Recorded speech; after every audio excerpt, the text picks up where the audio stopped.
میں سمجھتا ہوں کہ بہت سے میرے کولیگ دوست ایسے بھی ہیں جو کہ کامیابی یا اپنی مبارک دنوں میں کانگریچولیشنز والے دنوں میں روتے ہیں، ان کے والدین زندہ نہیں ہیں، وہ ان کو یاد کرتے ہیں۔ تو آپ کی خوشی تبھی ڈبل اور 4 گنا 10 گنا ہوتی ہے جب آپ کے والدین خوش ہوں، ان کو دیکھیں آپ۔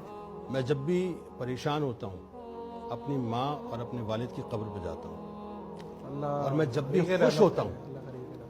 خوش ہوتا ہوں اپنی ماں اور اپنے والد کی قبر پہ جاتا ہوں۔ میں اپنی ہر بات جا کے اپنے والدین سے شیئر کرتا ہوں، ہر بات، اپنی ہر بات۔ یہ مرتے نہیں ہیں، یہ نگاہوں سے اوجھل ہو جاتے ہیں۔ واہ واہ واہ واہ! یہ قبر میں نہیں اترتے، یہ سمجھ لیجئے کہ ایک پہلو تبدیل کر لیتے ہیں بس، لیکن ان کی نگاہیں آپ کے اوپر ہوتی ہیں، وہ آپ کو دیکھ رہے ہوتے ہیں، وہ آپ کی خوشی میں مسکرا رہے ہوتے ہیں، وہ آپ کے غم میں تکلیف محسوس کر رہے ہوتے ہیں، وہ آپ کے ساتھ ہوتے ہیں، سائے کی طرح موجود ہوتے ہیں، ہر وقت آپ کے ساتھ ہوتے ہیں۔ تو ماں اور باپ یہ دونوں رشتے ایسے ہیں کہ جن کو میسر ہیں۔ میں عموماً ایک بات کہتا ہوں کہ ماں باپ ہیں تو جنت ہے، ماں باپ نہیں ہیں تو حسرت ہے۔ ہمارے یہاں نارملی ہوتا پتہ ہے کیا ہے، لوگ ماں کے بارے میں تو بہت کچھ کہتے ہیں، اور ظاہر ہے کہنا بھی چاہیے، کیونکہ اللہ تبارک و تعالیٰ نے ماں کے پیروں تلے جنت رکھ دی ہے۔ لیکن یہ ذہن میں رکھیے گا کہ اس کا ڈور اوپنر باپ ہے، کیا بات ہے بھائی! جنت کا وسطی دروازہ بتلایا ہے۔ اگر یہ ڈور کھلے گا نہیں تو جنت میں داخلہ نہیں ملے گا، اللہ اکبر! داخلہ نہیں ملے گا۔ اس جنت میں داخلہ چاہیے نا تو پہلے باپ کو راضی کرنا پڑے گا۔ اسی لیے کہ باپ جو ہے نا وہ بنیادی طور پر، کبھی سوچئے گا، وہ صاحبان کی طرح ہوتا ہے جو دنیا کی ساری دھوپ کو، تپش کو اپنے اوپر برداشت کرتا ہے، لیکن اپنے سائے کے اندر اپنی اولادوں کو ہمیشہ خوش رکھتا ہے۔ کسی نے کہا تھا نا کہ عزیز تر رکھتا ہے مجھے وہ رگے جاں سے، عزیز تر مجھے رکھتا ہے وہ رگے جاں سے، یہ بات سچ ہے میرا باپ کم نہیں ماں سے۔ وہ ماں کے کہنے پہ کچھ روب مجھ پہ رکھتا ہے، یہی ہے وجہ مجھے چومتے جھجکتا ہے۔ وہ آشنا میرے ہر کرب سے رہے ہر دم، جو کھل کے رو نہیں پاتا مگر سے سکتا ہے۔ جڑی ہے اس کی ہر ایک ہاں فقط میری ہاں سے، یہ بات سچ ہے میرا باپ کم نہیں ماں سے۔ ہر ایک درد وہ چپ چاپ خود پہ سہتا ہے، تمام عمر وہ اپنوں سے کٹ کے رہتا ہے۔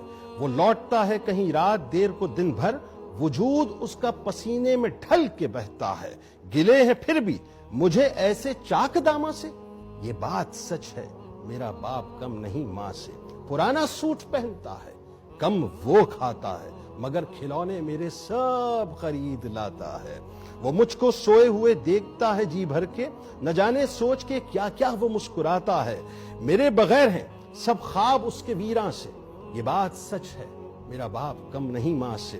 خدا کا شکر ادا کریں صاحب کہ اللہ تبارک و تعالیٰ نے ماں باپ جیسی نعمت دی، اور اگر گھر میں ہیں تو ان کے قدموں سے لپٹ کے ان سے دعائیں کرائیں اور ان کی ہاں میں ہاں ملائیں، قدرت آپ کی ہاں میں ہاں ملانا شروع کر دے گی۔ یہ عموماً میں نے دیکھا ہے لوگوں کو کہ لوگ جو ہیں وہ اپنے ماں باپ کو گھر سے نکال دیتے ہیں۔ میں نے کئی کیسز میں نادر بھائی بڑے پروگرامز کیے، ایدی ہوم جا کے دیکھا، میں نے کئی اولڈ ہاؤسز میں جا کے دیکھا، کیوں نکال دیا، کیا کہہ کے نکال دیا، آیا کہہ کے نکال دیا، آپا کہہ کے نکال دیا، دیوانہ کہہ کے نکال دیا، پاگل کہہ کے نکال دیا، پگلی کہہ کے نکال دیا۔ جتنی نوجوان پوت ہے نا آج جو یہ سمجھ نہیں رہی، مطلب ہمارے یہاں پرابلم کیا ہے، آپ کو پتہ نہیں ہے کہ اس دور میں ہو کیا رہا ہے۔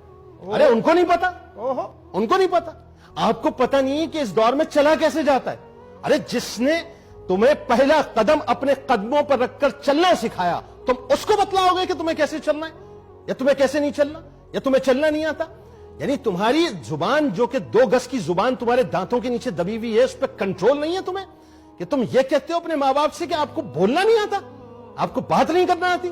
جنہوں نے پہلا لفظ بار بار بار بار تمہاری سماعتوں میں گھول کے تمہیں اللہ بولنا سکھایا، تم ان کو بتلاؤ گے کہ ان کو بولنا نہیں آتا؟ وہ نہ بولیں تو بھی خیر ہے، وہ بولیں تو بھی خیر ہے، وہ ماں باپ ہیں۔ ماں باپ کے سامنے اولاد کا کام صرف یہ ہونا چاہیے کہ اپنے سر کو جھکا کر رکھے، دوسری کوئی بات نہیں ہے۔ میں دعوے سے کہہ رہا ہوں یہ بات، جس نے اپنے ماں باپ کے آگے اپنے سر کو جھکا لیا، دنیا اس کے آگے سر جھکاتی ہے۔